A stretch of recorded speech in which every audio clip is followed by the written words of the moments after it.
வாழ்வில் வரக்கூடிய ஒரு சில தடைகள், பலவீனங்கள் நமக்குள்ள என்ன இருக்குது என்று சொல்லி நமக்கு தெரியாமல் இருக்கலாம். ஆனால் இன்று ஆண்டவர் நம்மை விடுவிக்கும்படியாக இந்த நாளிலே நம்மை அழைத்திருக்கின்றார். எது நம்முடைய வாழ்விலே பலவீனத்துக்குரியதாக இருக்கின்றதோ, எது நம்மை அடிமைத்தனத்தில் வைத்திருக்கின்றதோ அவற்றிலிருந்து விடுவிக்கும்படியாய் ஆண்டவர் நம்மை அழைத்திருக்கின்றார். பல சூழ்நிலை நமக்கு தெரியாது. நம்முடைய குடும்பங்களில், நம்முடைய தொழிலில், நம்முடைய தனிப்பட்ட வாழ்க்கையில், குழந்தைகள் வாழ்க்கையில் என்ன நடக்குது என்று சொல்லி நமக்கு தெரியாது.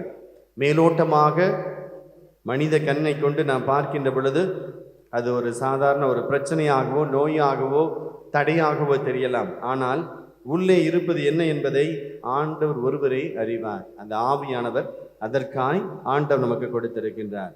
ஆக ஆண்டவர் முதலிலே தான் படைத்த பிள்ளைகளை, தேர்ந்தெடுத்தவர்களை விடுவிக்கும்படியாய் ஆண்டவர் கடந்து வந்தார். விடுதலை பயணம் புஸ்தகத்திலே 3வது அதிகாரம் 7 - 10 வரை உள்ள இறை வார்த்தைகளை வாசிப்போமா? அப்பொழுது ஆண்டவர் கூறியது, எகிப்தில் என் மக்கள் படும் துன்பத்தை என் கண்களால் கண்டேன். அடிமை வேலை வாங்கும் அதிகாரிகளை முன்னிட்டு அவர்கள் எழுப்பும் குரலையும் கேட்டேன். ஆம், அவர்களின் துயரங்களை நான் அறிவேன். ஆண்டவர் சொல்கிறார், தன்னுடைய மக்களுடைய குரலை அவர் கேட்டாராம். ஆண்டவர் விண்ணிலிருந்து தன்னுடைய மக்கள் அழுகின்றத, கதறுவதை, அவரை நோக்கி கூவி அழைப்பதை அவர் கேட்டேன் அப்படிங்கிறார்.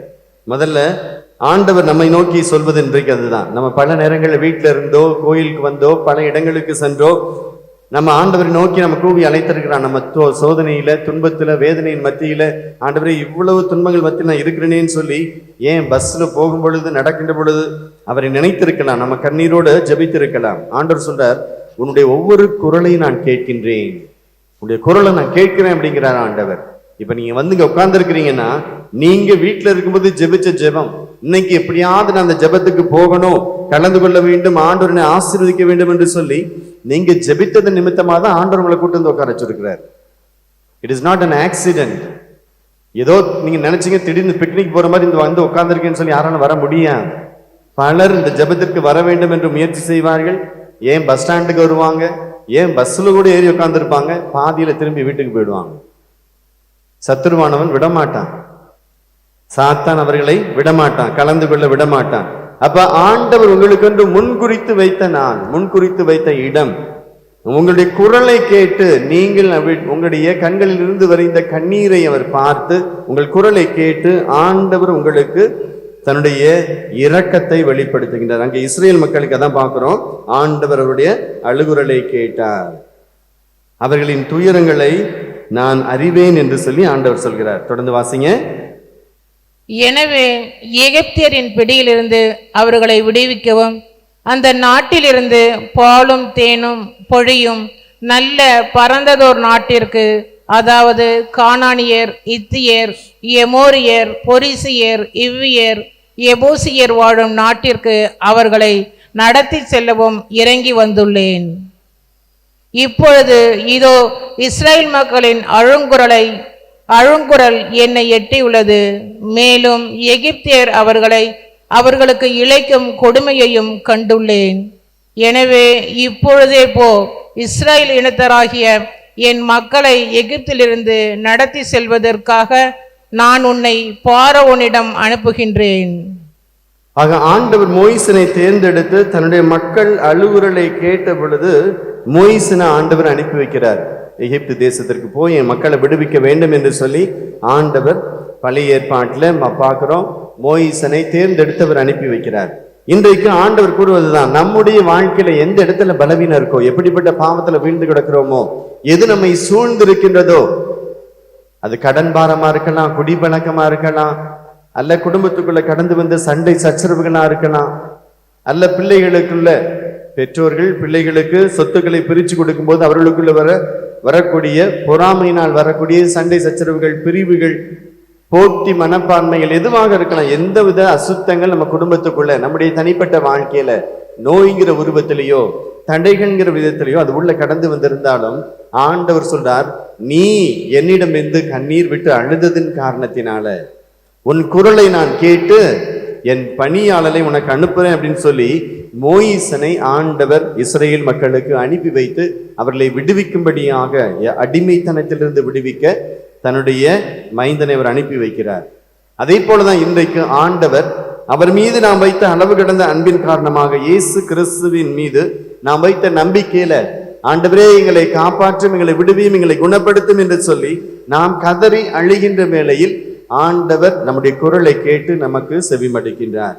ஆனா ஒரு சில இடங்களில் சாத்தான் சொல்லுவான், பாரு நீ எவ்வளவு ஜெபிக்கிற, ஆண்டவர் ஏதாவது கேட்கிறாரா, எவ்வளவுதான் உபவாசம் இருந்து எவ்வளவுதான் நம்ம ஜெபிக்கிறோம், பல மணி நேரங்கள் ஜெபிக்கிறோம், பல ஜெபங்களை சொல்றோம், ஏதாவது நடக்குதா அப்படின்னு சொல்லி நமக்குள்ள சந்தேகங்களை தூண்டும்படியாக சத்துருவானவன் பல நேரங்களில் நம்மளை தூண்டி விடலாம். ஆனா ஆண்டவர் சொல்றார், உன்னுடைய குரலை கேட்டு உன்னுடைய கண்ணீரை கண்டு இந்த அடிமைத்தனத்தில் நீ எங்கு வீழ்ந்து கிடக்கின்றாயோ அதிலிருந்து மீட்கும்படியாக நான் உன்னை தேடி வந்தேன் அப்படிங்கிறார் ஆண்டவர். 2 நாட்கள், நேற்று அதற்கு முந்தைய நாள் 2 நாளும் நான் தனிப்பட்ட விதத்தில் ஜெபிக்க வேண்டும் என்று சொல்லி ஒரு ஜெபிப்பதற்காக ஒரு இடத்துல போய் தங்கியிருந்தேன்.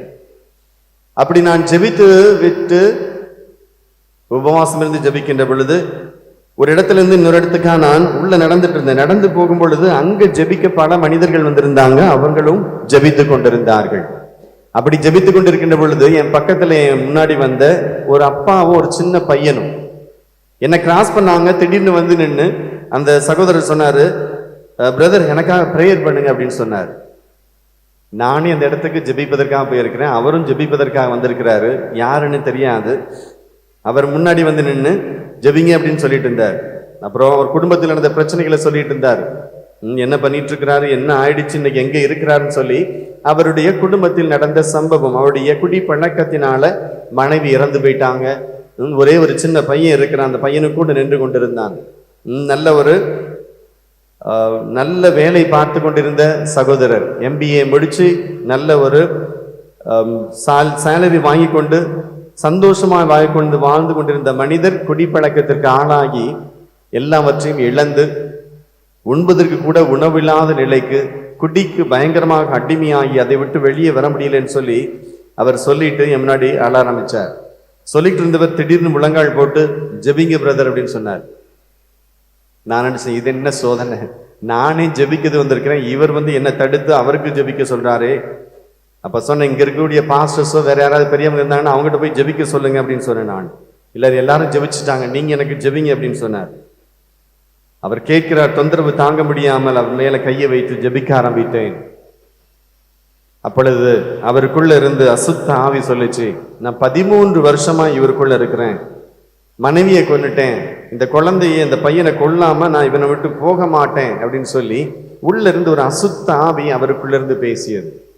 ஆக ஜெபிப்பதற்கு முன்பாக அந்த சகோதரன் சொன்னாரு, நான் பல இடங்களுக்கு ஜெபித்துக்கு போறேன், நானும் ஒரு பெண்டிகாஸ்ட் சபையை சார்ந்தவன், பல இடங்களுக்கு ஜெபிக்க போறேன், எல்லாரும் எனக்கு ஜெபிச்சாங்க, எதுவுமே ஆக மாட்டேங்குது, மீண்டும் மீண்டும் அந்த குடிக்கு நான் உள்ளாய் கொண்டே இருக்கிறேன், பல வருடங்களா குடிச்சுக்கிட்டே இருக்கிறேன், அதை விட்டு வெளியில வர முடியல, எவ்வளவு முயற்சி பண்ண, மருந்து மாத்திரைகள் எடுத்தேன், எதுவும் இல்லை, எதுவும் எனக்கு பலன் தரவில்லை, என்னுடைய மகனை இழந்துருவனோன்னு சொல்லி எனக்கு பயமா இருக்கு, என் வாழ்க்கை முடிஞ்சிருமோன்னு சொல்லி எனக்கு பயமா இருக்கு என்று சொல்லிட்டு இருந்தவர் 2 தடவை நான் முயற்சி பண்ணேன். போன வாரமும் ட்ரெயின்ல போய் குதிச்சு செத்தணும்னு சொல்லி தண்டவாளத்துல போய் நான் குதிச்சேன். அப்ப என் கை அடிபட்டு வலி தாங்க முடியாம உருண்டதுல திரும்ப அந்த நேரத்தில் என்னால சாக முடியல, தற்கொலை பண்ணதுக்கு முயற்சி செஞ்சாலும் என்னால சாக முடியல, இந்த குடி பழக்கத்தை விட்டு என்னால வெளியில வர முடியல என்று சொல்லி கொண்டிருந்த சகோதரன் கைகளை வைத்து ஜெபிச்ச நேரத்துல அந்த அசுத்த ஆவியை பார்த்து கேட்க சொன்னார் ஆண்டவர், கேளு என்ன பேர் என்று சொல்லி. என்ன உன்னுடைய பேர் என்று சொன்ன பொழுது லேகியோன் என்று சொல்லிச்சு.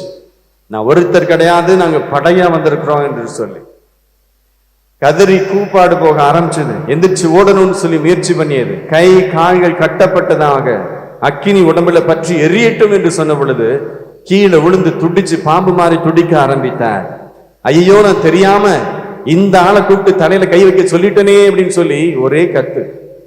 தெரியாத ஒருத்தர் கலையில வந்துட்டு என்ன ஜெபிச்சிருப்பா அப்படின்னு சொல்லிட்டனே, அந்த சகோதரன் வந்து தப்பு அப்படின்னு சொல்லி அந்த அசுத்தாவை உள்ள இருந்து பேசிட்டு இருக்கு. அப்ப வெளியில இருக்கிற ஒரு மனுஷனை பார்த்துட்டு சரி ஏதோ ஒரு விசுவாசி போல இருக்கு, அவர்கிட்ட போய் ஜெபிக்கலாம் அப்படின்னு சொல்லி அந்த மனுஷன் ஏதோ ஒரு எண்ணத்துல ஏண்ட வந்து மாட்டிக்கிட்டான். பல நேரங்கள்ல நம்முடைய வாழ்க்கையிலும் ஏதாவது ஒரு அடிமைத்தனங்கள் இருக்கும். அந்த குடிகாரருக்கு ஒரு எண்ணம் இருந்தது.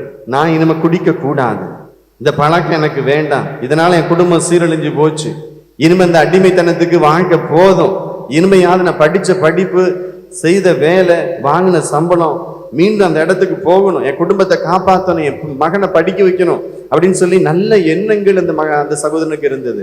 ஆனால் அவங்க செய்கின்ற செயலோ அந்த அடிமையிலிருந்து வெளியில வர முடியல. இன்னைக்கு ஆண்டவர் தான் சொல்றார், பல நேரங்கள் அந்த இஸ்ரேல் மக்கள் ஆண்டவருக்கு எதிராக முணுமுணுக்க ஆரம்பித்தார்கள். ஆண்டவரை விட்டுவிட்டு மற்ற ஜாதியை, மற்ற மதத்தை, மற்ற கடவுளை வழிபடுகின்ற பிற நாட்டவரை திருமணம் செய்து கொண்டு அவருடைய கடவுளை வழிபட ஆரம்பித்ததன் காரணத்தினால, கன்றுக்குட்டியை செய்து கடவுளாக வழிபட்டதன் காரணத்தினால கடவுளுடைய கோபாக்கினைக்கு இஸ்ரேல் மக்கள் உள்ளானார்கள் என்று நாம் பார்க்கிறோம். ஆக அப்படிப்பட்ட அடிமைத்தனத்திலிருந்து ஆண்டவர் என்ன பண்றார், எகிப்து நாட்டு மக்கள் கையில இஸ்ரேலரை ஒப்பு கொடுத்து, என்னை விட்டு விலகி சென்று எனக்கு எதிராய் நீ கிளம்பியதின் காரணத்தினால உங்களை நான் தண்டித்து திருத்துவேன்னு சொல்லி எகிப்துல அடிமையா வச்சிருந்தார். அப்ப நம்ம ஆண்டவர் ஒரு கருணை உள்ளவர். தம்முடைய மக்கள் மனம் மாற வேண்டும், பாவத்திலிருந்து வெளிவர வேண்டும் என்பதை அவர் விரும்புகிறாரே தவிர நம்மை அழிப்பது என்பது கடவுளுடைய எண்ணங்கள் அல்ல, அவருடைய திட்டங்கள் அல்ல. ஆக மீண்டும் அந்த பாவமான சூழ்நிலையில வீழ்ந்து கிடைக்கின்ற இந்த மக்கள் எகிப்து நாட்டிலிருந்து கண்ணீர் விட்டு ஆண்டவரை நோக்கி அழுத பொழுது ஆண்டவர் சொல்றாருடைய குரல்களை கேட்டு நான் ஒரு தாசனை அனுப்புவேன், என் மகனை அனுப்பி அந்த மக்களை அந்த அடிமைத்தனத்தின் சங்கிலிகளில் இருந்து அவர்களை விடுவிப்பேன் என்று சொல்லி ஆண்டவர் இஸ்ரேல் மக்களை வெளிக்கொணர்வதை நாம் விடுதலை பயணம் 3வது அதிகாரத்தில் 7 to 10 வரைக்குள்ள இறை வார்த்தைகளை வாசித்தோம். அப்ப ஆண்டவருக்கு நமக்கு சொல்வதும் அதுதான், என் மக்களை எகிப்திலிருந்து நடத்தி செல்வதற்கு நான் உன்னை பார்வோனிடம் அனுப்பி வைக்கின்றேன். அப்ப ஆண்டவர் மோயிசனை பார்வோனிடம் அனுப்பி வைத்தது எதற்காக? ஆண்டவரின் திட்டத்தை மோயிசன் செய்வதற்காக. அதன் மூலமாக இஸ்ரேல் மக்களுக்கு முழு சுதந்திரம் பெற்றவர்களாக, அடிமைத்தனத்தின் சங்கிலிகள் உடைக்கப்பட்டு சுதந்திரம் பெற்றுக்கொண்ட மக்களாய் வாழ ஆண்டவர் மோயிசனை அனுப்பி வைத்தார். ஆனால் நமக்கோ தன்னுடைய ஒரே மகனாகி இயேசு கிறிஸ்து இந்த உலகிற்கு அனுப்பி வைத்து அவர் மூலமாய் நமக்கென்று மீட்பை அவர் பெற்றுக் கொடுக்கின்றார். அப்ப இயேசு கிறிஸ்துவை ஏற்றுக்கொண்டு அவர் வார்த்தைகளை கேட்டதற்கு கீழ்ப்படிந்து அவரை சார்ந்து நாம் வாழ்கின்ற பொழுது எந்த ஒரு அசுத்த ஆவிகளோ, எந்த ஒரு பலவீனமோ, இந்த உலகத்தின் அடிமைத்தனங்களோ எதுவும் நம்மை ஆட்சி செய்ய முடியாது. ஆக ஆண்டவர் அந்த சகோதரனை தொட்டு ஜெபித்த வேளையில் அவருக்குள்ள இருந்த அசுத்த ஆவிகள் அலறி அடித்து அவரை விட்டு வெளியில ஓட ஆரம்பித்தது. அப்ப அந்த சின்ன பையன், அவருடைய மகன் பக்கத்துல நின்றுட்டு இருந்தான். அந்த பையனுக்கு ஒரே சிரிப்பு, அப்பா இந்த மாதிரி வித்தியாசமா நடக்கிறாரு, துள்ளுறாரு, பாம்பு மாதிரி துள்ளிட்டு கிடக்குறாரு, ஓடுறேன் விட்டுருன்னு கத்துறாரு, உடம்பெல்லாம் எரியுது. அதை பார்த்த அந்த சின்ன பையனுக்கு அவ்வளவு சந்தோஷம், அவன் சிரிச்சுக்கிட்டு இருக்கிறான் அப்பாவை பார்த்து. அப்ப எந்த அளவுக்கு அந்த சிறு குழந்தை கூட வேதனையில இருந்திருக்கு. தன்னுடைய அம்மா இறந்து போனதை, அப்பா குடிச்சிட்டு வந்து ஒவ்வொரு நாளும் வீட்டுல கிடக்கிறத, ஸ்கூலுக்கு போக முடியாம, ஸ்கூலுக்கு அனுப்புறது கூட ஃபீஸ் இல்லாம எல்லாம் பாதிக்கப்பட்டு, சாப்பாடு சரியா இல்லாம, கிழிஞ்ச ட்ரெஸ்ஸோட ஒரு பிச்சைக்காரர்களின் நிலைக்கு அந்த 2 பேரும் வந்திருந்தாங்க. அப்ப அந்த மகனுக்கு அப்பாவை பார்க்கும் பொழுது அப்பாவுக்கு ஏதோ நடக்குது அப்படின்னு நினைச்சு, உள்ள இருக்க எதுவோ வெளியில போகுதுன்னு நினைச்சு அவனுக்கு தெரியுது, அந்த சிறு குழந்தைக்கு கூட தெரியுது. அப்ப அந்த மனுஷன் சொல்றான், கீழே விழுந்து நான் போயிட்டேன் கீழே விழுந்துட்டு கொஞ்ச நேரம் கழிச்சு எழுந்திருச்சு, நான் சொன்னதை நீ நம்பிடுவேன்னு நினைச்சேன், நீ நம்ப மாட்டேன்றியே, நான் இன்னும் போகலைங்கிறது உனக்கு தெரிஞ்சிருச்சோ அப்படின்னு சொல்லி அந்த அசுத்தாவி உள்ள இருந்து பேச ஆரம்பிக்குது. அப்ப ஆண்டவர் உண்மையான ஒரு விடுதலை நமக்கு தர வேண்டுமையானால் நம்ம இன்னைக்கு எதற்கு அழைக்கிறார்? அப்படிப்பட்ட பரிசுத்தத்துக்குள்ள அழைக்கின்றார். இந்த உலகத்தரமான ஒரு வாழ்க்கை அல்ல. உலகத்தரமான வாழ்க்கை இன்னைக்கு பலரும் பல இடங்களுக்கு போகிறோம். நம்முடைய நண்பர்கள், நம்மோடு பணி செய்கின்றவர்கள், அவங்க கொடுக்கிற பொருட்கள், அது லாஃபிங் புத்தாவா இருந்தாலும் சரி, குபேரன் வைக்கிறது, பணச்செடி வைக்கிறது, பணச்செடி வளர்ந்துருச்சுன்னா வீட்டுல பணம் வந்துருமா. மக்களுடைய நம்பிக்கைலாம் அப்படி இருக்கு. வாசு பிரகாரமா வீடு கட்டினா வீட்டுக்குள்ள சந்தோஷம், அமைதி, மகிழ்ச்சி வந்துருமா. அப்படி கோடி கோடியா கொட்டும் வீட்டுக்குள்ள. அப்ப பல காரியங்கள் உலகத்தோரோடு சேர்ந்து இன்னைக்கு நம்ம என்ன பண்ணிட்டோம்? ஆண்டவருடைய வார்த்தைக்கு கீழ்ப்படியாம உலக மக்கள் சொல்வது, அக்கா சொன்னாங்க, அண்ணன் சொன்னாங்க, கூட வேலை பார்க்கிறவர் சொன்னாரு, சும்மா வா, நான் என்ன உன்னை கும்பிடவா கூப்பிட்டேன், என் கூட வா, பிக்னிக் தானே போறோம், நான் அப்படி சாமியை கும்பிட்டு வரேன், நீ கூட வந்து நில்லு அப்படின்னு கூட கூட்டு போறது. எங்க போக கூடாதோ, எங்கே கால் மிதிக்க கூடாதோ அந்த இடங்களுக்கு நீங்க காலை வைக்கும் பொழுது அந்த குடும்பம் சபிக்கப்படுகிறது, அந்த நபர் மட்டும் கிடையாது, கணவர் போனான்னா அதனால குடும்பம் சபிக்கப்படுது. மனைவி அப்படிப்பட்ட இடங்களுக்கு போறாங்க, அல்லது அப்படிப்பட்ட பொருட்களை வீட்டுல வாங்கி வைக்கிறாங்க, எங்கேயோ வச்சது எங்கேயோ மத்த கடவுளுக்கு கொடுத்ததை உள்ள வீட்டுக்குள்ள கொண்டு வந்து பகிர்ந்து கொள்கிறார்கள், சாப்பிடுறாங்கல்ல, உள்ள வாங்கி வைக்கிறாங்க. என்ன ஆகுது? சாத்தான் உள்ள கடந்து வருவதற்கு நாம அனுமதி கொடுக்க ஆரம்பிக்கின்றோம். ஆக சிறு விளையாட்டுத்தனமா நம்ம எல்லா மதமும் ஒண்ணுதான், எல்லா கடவுளும் ஒண்ணுதான், இந்த மாதிரி பேசுறதுக்கெல்லாம் இங்க இடம் கிடையாது. ஆண்டவர் ஒருவரை தவிர, இயேசு கிறிஸ்துவை தவிர யாரும் விண்ணகத்திற்கு செல்ல முடியாது. He said, I am the way. I am the way to the Father. நான் தான் தந்தையிடம் செல்வதற்கான ஒரே ஒரு வழி, என்னை அன்றி வேறு வழி உங்களுக்கு இல்லைன்னு சொல்லியிருக்கிறார் ஆண்டவர். அப்ப உலகத்தரமான ஞானத்தை வச்சுக்கிட்டு எல்லா கடவுளும் ஒண்ணுதான், எம்மதமும் சம்மதம் அப்படின்னு சொல்லிட்டு நான் போனேன் என்றால் நான் ஆண்டவருக்கு விரோதியாக மாறிவிடுவேன். இன்னைக்கு குடும்பங்களுக்குள்ள சாபங்கள் பல விதங்கள்ல கடந்து வருகிறது.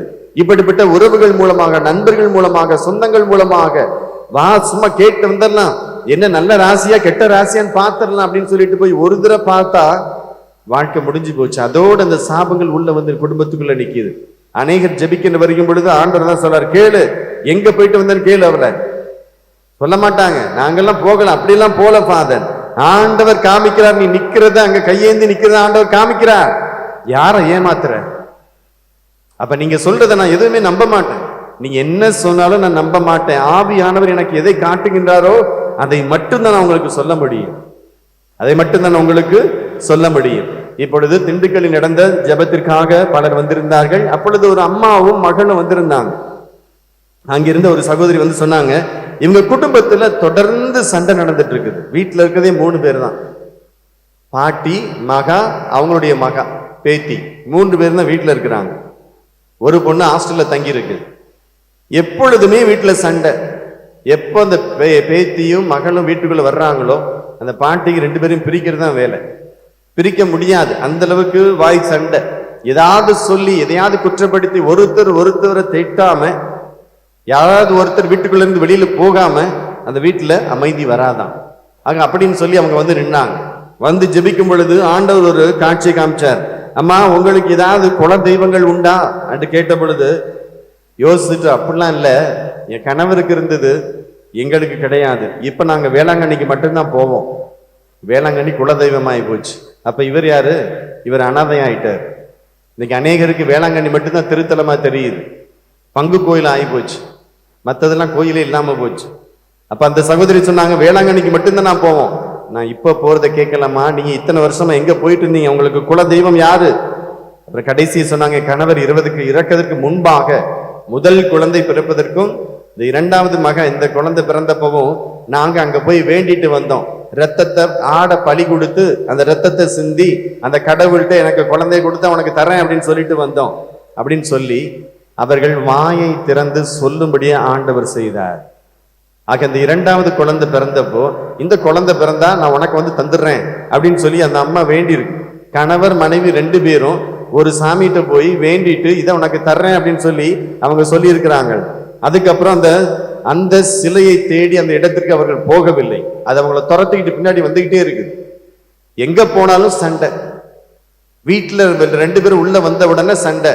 ஆனா அந்த குழந்தை வீட்டை விட்டு வெளியில போய் ஸ்கூலுக்கு போனாலோ எங்க போனாலும் ரொம்ப நல்ல பொண்ணு, ரொம்ப நல்ல குழந்தை. ஆனா வீட்டுக்குள்ள வந்தா அம்மாவோட சண்டை போட்டுக்கிட்டே இருக்கணும். அப்ப அவர்கள் சொல்கிற கருத்தை கேட்டு நான் ஜெபித்தா நான் எப்படி இருப்பேன்? நான் ஒரு குருடனா இருப்பேன். அப்ப ஆவியானவர் சொல்றார், உள்ள வேற ஒளிந்திருக்கிறது. அவங்க வாழ்க்கைக்குள்ள நடந்த தீய பழக்க வழக்கங்கள், அப்படியே அடிமைத்தனத்தின் செயல்கள் அந்த குடும்பத்தை சந்தோஷம் இழக்க வச்சது பல வருஷங்களாக. அப்ப நம்ம வாழ்க்கையில யோசிச்சு பாருங்க, நம்ம ஏதோ உடனே ஒரு தப்பு செஞ்சுட்டு ஆண்டவர் அதெல்லாம் மன்னிச்சிருவாரு, யாருதான் பாவம் செய்யல.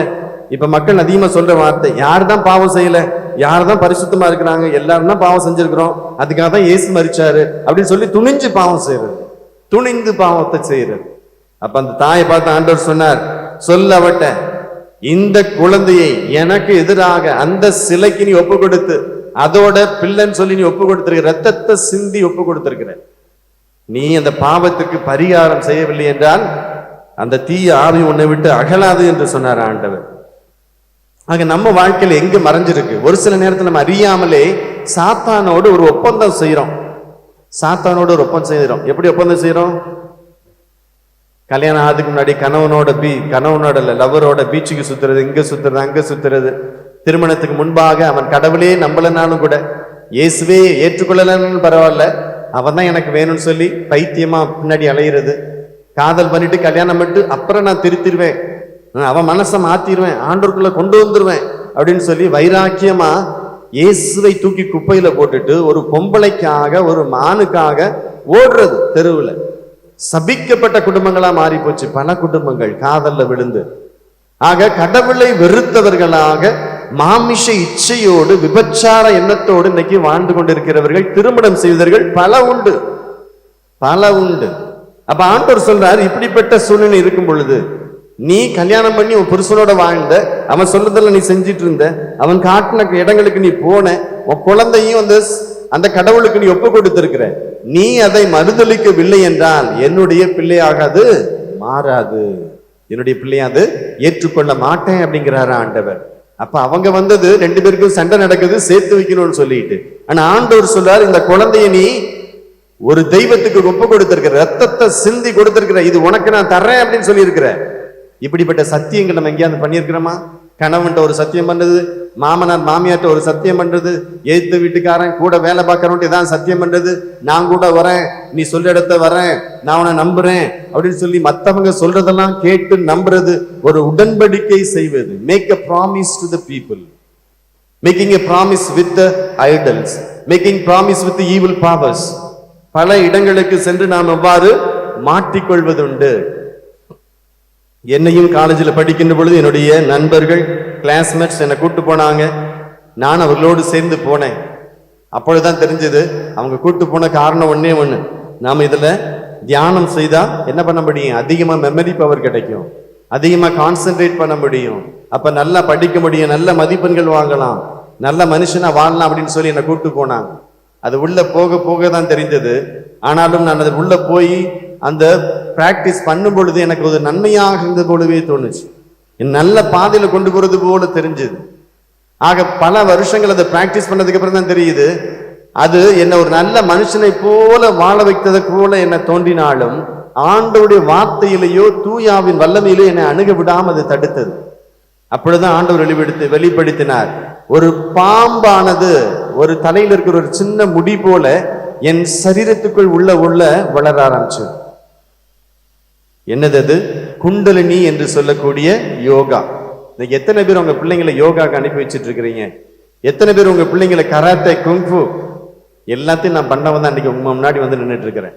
எதெல்லாம் செஞ்சனும் அதெல்லாம் மறுதலித்து விட்டு ஆண்டவரை நான் வெறுக்கிறேன் என்று சொல்லி மனதார வெறுத்து அவற்றை சபித்து, இயேசுவின் நாமத்தில் அவற்றை சபிக்கிறேன் அப்படின்னு சொல்லிட்டு சபித்து, நான் படிச்சது, வாங்கின புக்கு, சர்டிபிகேட் எல்லாத்தையும் எடுத்து தீயில போட்டு எரிச்சதுக்கு அப்புறம் தான் இயேசுடைய வல்லமை எனக்குள்ள செயல்பட ஆரம்பித்தது.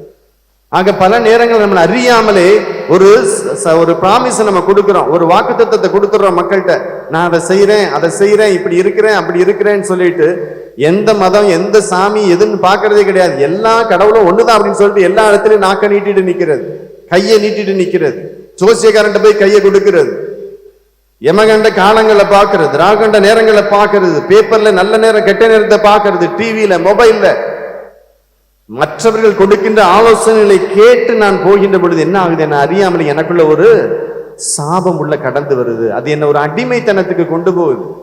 இன்னும் பல மக்களை பார்த்தா, பலரை பார்த்தீங்கன்னா எப்படி ஒரு அடிமைத்தனத்துக்கு அவங்க கடந்து போறாங்கன்னா, செய்யற வியாபாரங்கள்ல பலர் ஜெபத்துக்கு வந்தவங்க அவங்களுக்குள்ள இருந்த ஒரு பலவீனம், வியாபாரம் செய்யறவங்க, குறிப்பா வியாபாரம் செய்கிறவங்க அல்லது மீன் பிடிக்கின்றவர்கள், மீன் பிடிக்க போகின்றவர்கள், படகு வச்சிருக்கிறவங்க, பலர் என்ன பண்ணுவாங்க, இவன் நல்லா தெரிஞ்சிருக்கு, அவனுக்கு தொழில் தெரிஞ்சிருக்கு, அவனோடு சேர்ந்து பார்ட்னர் வச்சுக்கலாம், ரெண்டு பேரும் சேர்ந்து நம்ம தொழில் செய்வோம் அப்படின்னு சொல்லி, அவர் என்ன மனுஷன், அவன் ஆண்டவரை நம்பியிருக்கிறானா இல்லையா, அவன் எப்படிப்பட்ட வாழ்க்கை வாழ்கிறான் என்று சொல்லி எதையுமே தெரியுது கிடையாது.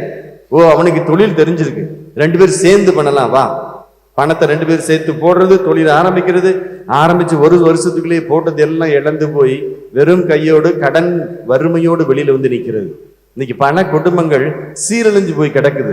தொழில்ல முன்னேறலாம்னு சொல்லி கால் எடுத்து வச்சவங்க, தொழில முன்னேறலாம் என்று சொல்லி கால் எடுத்து வச்சவர்கள். அப்ப ஆண்டவர் இன்னைக்கு சொன்னார், பல விதமான அடிமைத்தனங்கள்ல நம்மளே போய் மாட்டிக்கிறோம். நம்மளே போய் மாட்டிக்கொண்டு இருக்கிறோம். அப்ப அன்று ஆண்டவர் சொல்றார், இதிலிருந்து உன்னை விடுவிக்கும்படியாக, உனக்கு விடுதலை கொடுப்பதற்காகவே நான் வந்திருக்கிறேன் அப்படிங்கிறார் ஆண்டவர். மேலுமாக கொலேசியர் 1வது அதிகாரம், கொலேசியர் 1வது அதிகாரம் 13 17 வரைக்கும் உள்ள இறை வார்த்தைகளை வாசிக்கலாம். இருவரின் அதிகாரத்திலிருந்து நம்மை விடுவித்து தம் அன்பார்ந்த மகனின் ஆட்சிக்கு உட்படுத்தினார். அம்மகன் தான் நம் பாவ மன்னிப்புக்காகிய மீட்பை பெறுகின்றோம். அவர் கட்புலனாகாத கடவுளின் சாயல், படைப்பு அனைத்திலும் தலைப்பேறு. ஏனெனில் விண்ணில் உள்ளவை மண்ணில் உள்ளவை, கட்புலனாகாதவை கட்புலனானவை, அரியணையில் அமர்வோர், தலைமை தாங்குவோர், ஆட்சியாளர், அதிகாரம் கொண்டோர் ஆகிய அனைவரும் அவரால் படைக்கப்பட்டனர். அனைத்தும் அவர் வழியாய் அவருக்காக தெளிவாக நமக்கு சொல்கின்றார். என்ன சொல்றாரு இங்க? எல்லாமே அவர் மூலமாக படைக்கப்பட்டது. கடவுளுக்கு தெரியாம எதுவுமே இந்த உலகத்துல கிடையாது. படைத்ததே அவர்தான். அப்ப நம்ம நினைக்கிறோம் கடவுள் படைச்சாரு, இயேசு கிடையாதுன்னு சொல்லி. இங்க சொல்லப்படுது, இயேசுவின் மூலமாகவே அனைத்தும் உருவாகின, ஒன்று கூட இயேசு இல்லாம படைக்கப்படவில்லை. அப்ப இயேசு கிறிஸ்து என்பவர் ஏதோ ஒரு மனிதன் மட்டுமல்ல, அவர்தான் கடவுள். அவர்தான் விண்ணில் இருந்தவர், இறங்கி வந்திருக்கிறார். அப்ப இந்த இறை வார்த்தை சொல்லுது, அவர் கட்புலனாகாதது, கட்புலனாகாத கடவுளது சாயல். அவர் தான் கடவுளுடைய சாயலாக இருக்கிறார், இயேசு கிறிஸ்து. அதனாலதான் இயேசு சொன்னார் தன்னுடைய சீடர்களை பார்த்து, பிலிப்பே நீ என்ன கேட்கிற? என்னை பார்த்தவர்கள் என் தந்தையை பார்த்திருக்கிறார்கள் அப்படிங்கிறார். அப்ப யாரெல்லாம் என்ன பாக்குறீங்களோ, யாரை பாக்குறீங்க? என்ன அப்பாவை நீங்க பாக்குறீங்க, கடவுளை நீங்க பாக்குறீங்க. அப்ப இயேசு இங்க அதைத்தான் சொல்லிடுறார். ஆண்டவருடைய வார்த்தை சொல்லப்படுகிறது, கடவுளுடைய சாயலாக அவர் இருக்கின்றார். படைப்பு அனைத்துக்கும் அவர்தான் தலைப்பேர். எல்லாவற்றிற்கும் முதலாக படைக்கப்பட்டவர், தந்தையால் படைக்கப்பட்டவர் யாரு? முதல்ல படைக்கப்பட்டது ஆண்டவராய் இயேசு கிறிஸ்து, தந்தையுடைய மகன். அவர்தான் முதல்ல.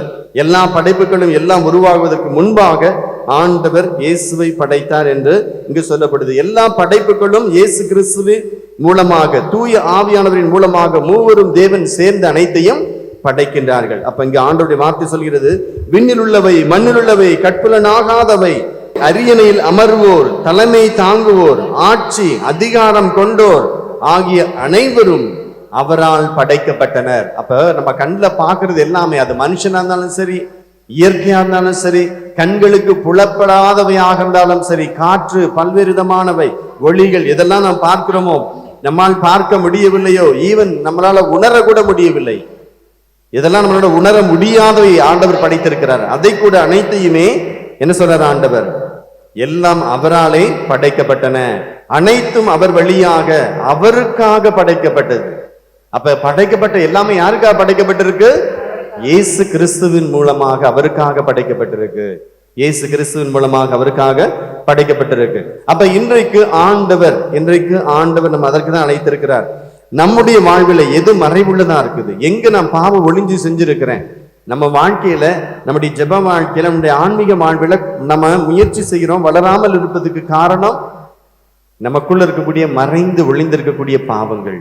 அது சிறு வயதுல செஞ்சிருக்கலாம், வாலிப வயசுல செஞ்சிருக்கலாம், அல்ல இந்த நாட்கள்ல நம்ம செய்திருக்கலாம்.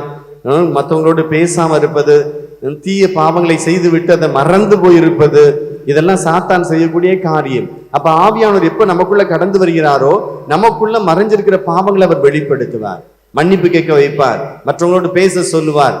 எந்த செயலை, தீய செயலை செய்தமோ அதை விட்டுவிடுன்னு சொல்லி ஆண்டவர் நமக்கு வெளிப்படுத்துவார். அப்ப நம்ம வாழ்க்கையில செஞ்ச பல காரியங்கள், வீடு கெட்டும் போது ஒரு அம்மா சொல்லிட்டு இருந்தாங்க, ஒரு வீட்டுல ஜெபிக்கும் பொழுது அவங்க உடம்பு முழுவதும் நீரால் நிரம்பி இருக்குது. அவங்க உடம்பு வெயிட் 100 கிலோக்கு மேல இருக்குது. கட்டையா இருக்கிறவங்க, ஒரு 5 அடி 5 ஃபீட் ஹைட்ல இருக்கிற அம்மா, சாதாரணமா இருந்தவங்க ஒரு 2 வருஷத்துக்குள்ள உடம்பு ஃபுல்லா நீர் ஃபுல்லா தேங்கி, உடம்பு வெயிட் அதிகமாகி மூச்சு விட முடியாம பல்வேறு விதமான பலவீனத்துல வீழ்ந்து கிடக்கிறாங்க. அவங்க ஜெபிக்கும் பொழுது அவங்க சொன்னா, எனக்கு குணப்படுத்துறதுக்காக ஜெபிங்க என்று சொல்லி. ஆண்டவர் சொல்றார், இந்த அம்மா அந்த வீட்டை கட்டுறதுக்கு முன்னாடி என்ன பண்ணிச்சுன்னு கேளு அப்படின்னாரு. இந்த வீட்டை கட்டுறதுக்கு முன்னாடி என்னம்மா பண்ணீங்க அப்படின்னு கேட்டா, நான் ஒன்றும் பண்ணல ஃபாதர், இந்த வீட்டை ஒரு இன்ஜினியர்கிட்ட கொடுத்திருந்தேன். அந்த இன்ஜினியர் வீட்டை கட்டும்போது அவங்க சாஸ்திரப்படி எது செய்யணுமோ அவங்க ஆளை கூட்டு வந்து செஞ்சாங்க. தேங்காய் உடைச்சாங்க, எலுமிச்சம்பழம் போட்டாங்க, பூசணிக்காய் உடைச்சாங்க, ரத்தத்தை ஊத்துனாங்க. நான் எதுவும் செய்யல ஃபாதர். அது அவங்க விசுவாசமோ என்னமோ தெரியல, அது அவங்க செஞ்சாங்க. யாருமா வீட்டு ஓனரு? நான் தான் ஃபாதர், நான் தான் வீட்டு ஓனரு. ஆனா இன்ஜினியர் கட்டும்போது அவரே பண்ணுவாராம், அவரே செய்வாராம், அதுல நான் தான் போய் உட்காரணுமா? இப்படிப்பட்ட மதி இழந்து போன குடும்பங்கள் நமக்குள்ள எவ்வளவோ கத்தோலிக்க குடும்பங்கள் உள்ள இருக்கு. வீட்டுக்கு ஓனர் நீ, இடத்துக்கு சொந்தக்காரன் நீ, வீட்டை கற்றவன் நீ, ஓம்பனம் உன்னுடைய திட்டம், நீ போட்ட ப்ளூ பிரிண்ட் எல்லாமே உன்னோடது. ஆனா வீடை கற்றவன் அவன் விருப்பப்படி அவன் வீட்டை கட்டுவானா? எப்படி அந்த மாதிரி ஆண்களை உள்ள விடலாம்? இப்ப சமீபத்தில் ஒரு இடத்துல நடந்தது. அந்த அம்மா சொல்லிச்சு, எங்களோட வீட்டை கட்டுறதுக்காக ஒருத்தர் கொடுத்திருந்தோம். அவர் அப்பதான் சர்வே பண்ணிட்டு இருந்தாரு. சர்வே பண்ணும்போது சொன்னாரு, நம்ம கத்தோலிக்கர்கள் இருந்தாலும் நம்ம ஒரு சில சாஸ்திரங்கள் இருக்கு, அது செஞ்சா வீட்டுக்கு ராசி வரும்னு சொல்லிட்டு வந்த ஒரு கத்தோலிக்க ஒரு இன்ஜினியர் அந்த வீட்டை சர்வே போட்டு அளக்கும் போது இந்து முறைப்படியோ மற்ற மதங்களின் படியாகவோ அங்க பூஜை செய்யணும்னு சொல்லி எல்லா ஜாமானும் உள்ள வாங்கி வச்சிருந்தார். இந்த அம்மாவுக்கு எப்படியோ தெரிஞ்சு போச்சு.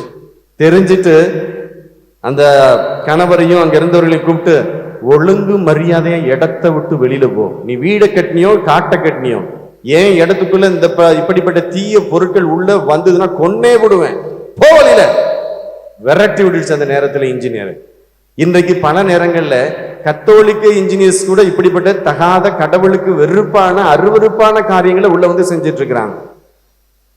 நண்பன் கொடுத்தான்னு சொல்லி வாங்கி கட்டிக்கிறது. மஞ்சள் கயிறு, பச்சை கயிறு, கருப்பு கயிறு, எல்லா கயிறையும் காலில் ஒண்ணு, ஒரு காலில் ஒண்ணு, கழுத்துல ஒண்ணு, எங்கெங்கெல்லாம் தொங்க விட முடியுமோ அங்கெங்கெல்லாம் தொங்க விட்டுக்கிட்டு. இன்னும் பலரை பார்த்தா டாட்டூ, காதலன் பேரங்க எழுதி கிழிச்சு வச்சிருக்கிறாங்களாம், கையில, நெஞ்சில, மார்புல, எல்லா இடத்துலயும் டாட்டூ.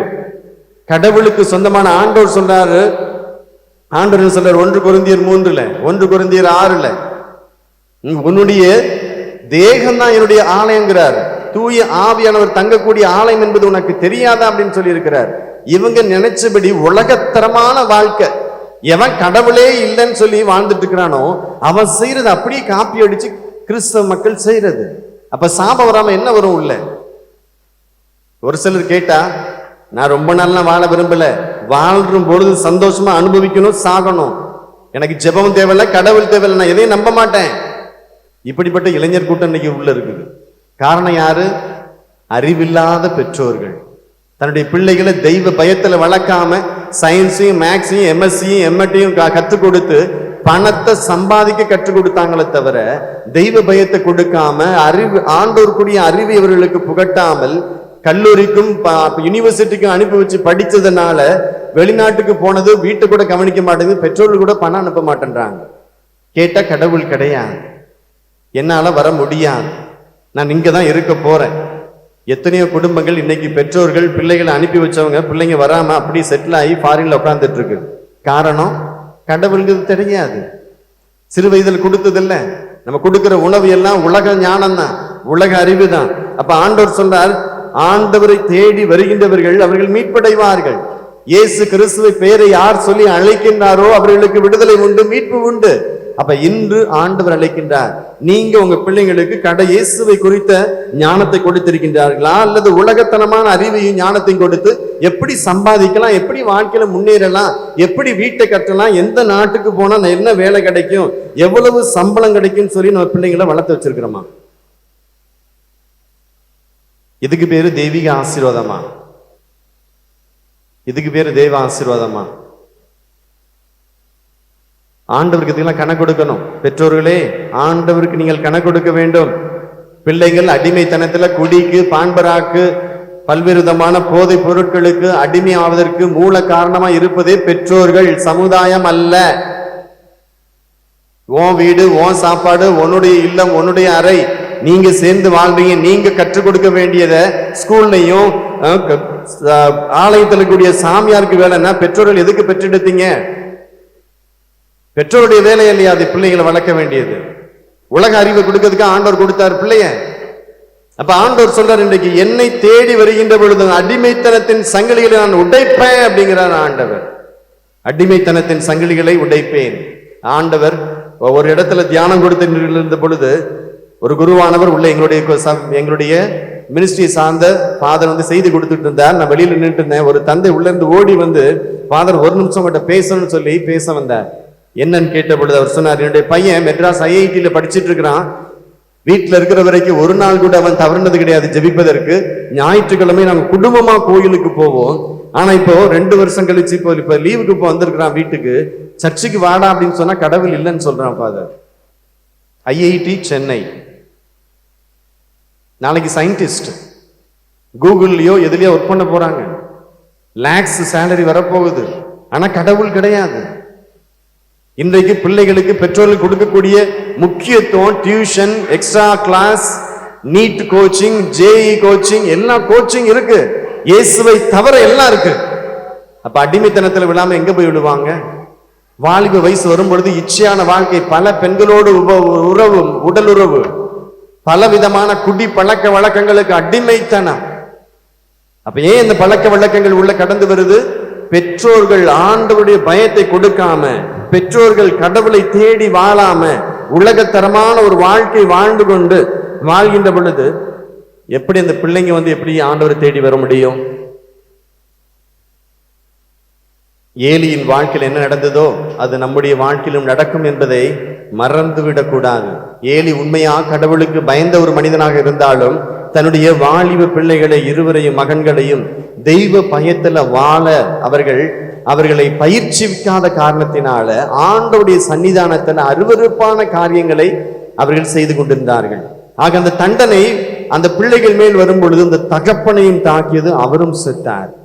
நீ எப்படிப்பட்ட பரிசுத்தமா வாழ்க்கை நீ வாழ்ந்திருக்கலாம். நீ டெய்லி கோயிலுக்கு வரலாம், நீ டெய்லி திருப்பலியில கலந்து கொள்ளலாம்.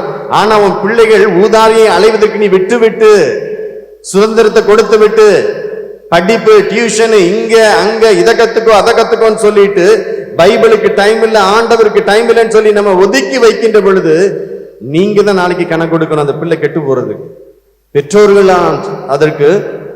அதற்கு தண்டனை பெறுவார்கள். அப்ப ஆண்டவர் இன்றைக்கு நம்மை எச்சரிக்கின்றார். நம்முடைய வாழ்க்கையில் இருக்கக்கூடிய அடிமைத்தனம் என்ன? என்னுடைய வாழ்க்கையில் இருக்கக்கூடிய அடிமைத்தனத்தின் சங்கிலிகள் என்ன? என் பிள்ளைகளை தவறா நான் வழி நடத்தி இருக்கிறேனா?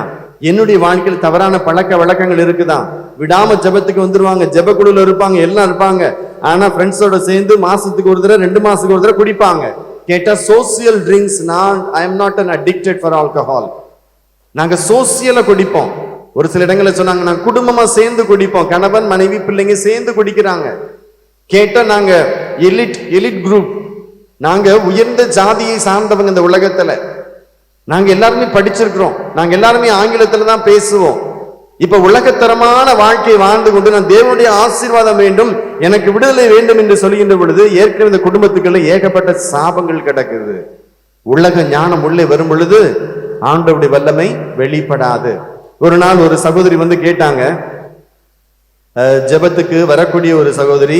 அவங்க வந்து சொன்னாங்க, எனக்காக ஜெபிங்க ஃபாதர், நானும் ஆண்டவருடைய வல்லமையில வளரணும், அவருடைய வார்த்தையை பெற்றுக்கொள்ள வேண்டும், உங்களை போல தீர்க்க தரிசனம் சொல்லணும், பேய்களை ஓட்டணும், குணப்படுத்தணும், எனக்கு ரொம்ப ஆசை அப்படின்னு சொன்னாங்க.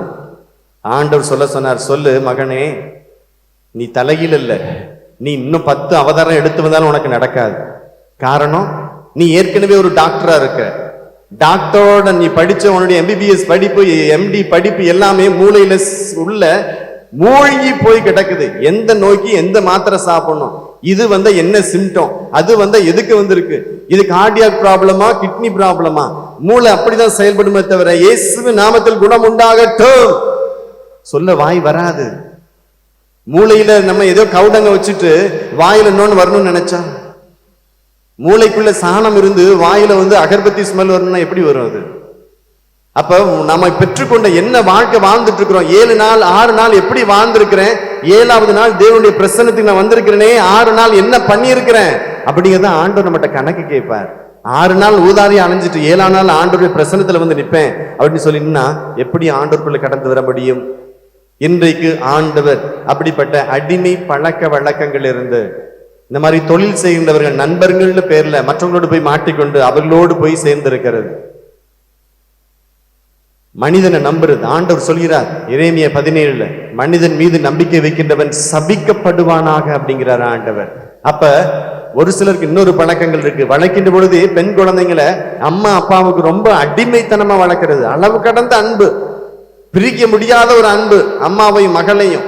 கல்யாணம் ஆனதுக்கு அப்புறம் ஒரு சின்ன திட்டு, ஒரு சின்ன சண்டை புருஷன் பொண்டாட்டிக்குள்ள, உடனே இங்க இருந்து கேட்டோட வந்துரு வந்துரு வந்துரு, அப்படியா பேசினா உடனே வந்துரு, வீட்டுக்கு வந்துரு, வீட்டுக்கு வந்து தேவையில்லாம நம்ம பார்த்துக்கலாம், இன்னொன்னு பார்த்துக்கலாம், இன்னொருத்தனை பார்த்துக்கலாம், இவன் இன்னொருத்தன், உனக்கு தான் படிப்பு இருக்கு, சம்பளம் வாங்குற, ஐடில வேலை பார்க்குற, 10 பேரை நீ கல்யாணம் பண்ணலாம், இவன் எதுக்கு உனக்கு, வந்துரு வந்துரு. ஆனா இங்க வந்து கண்ணை மூடி கண்ணீரோடு ஜெபிச்சு முக்காடு போட்டு அவங்கள மாதிரி பரிசுத்தமான ஆள் யாருமே பார்க்க முடியாது சபையில. ஆண்டவர் கண்களை திறந்து பார்க்கின்ற பொழுது உங்களுடைய கேவலமான வாழ்க்கை உள்ள பார்க்கிறார். எங்க பாவம் வந்தது, எதனால நீ பலவீனத்துல விழுந்த, எதனால அந்த அடிமைத்தனம் உனக்குள்ள வந்தது என்று சொல்லி அவர் உற்று நோக்குகின்றார். இன்றைக்கு ஆண்டவர் ஒப்பு கொடுப்போம். ஆண்டவரே, என்னுடைய பலவீனத்தை நான் அறிக்கையிடுறேன், இதுதான் என்னுடைய பாவம், இதுலதான் நான் மூழ்கி கிடந்தேன், இதைத்தான் நான் தேடி போனேன், இதைத்தான் விரும்பினேன், சீரியலுக்கு அடிமை,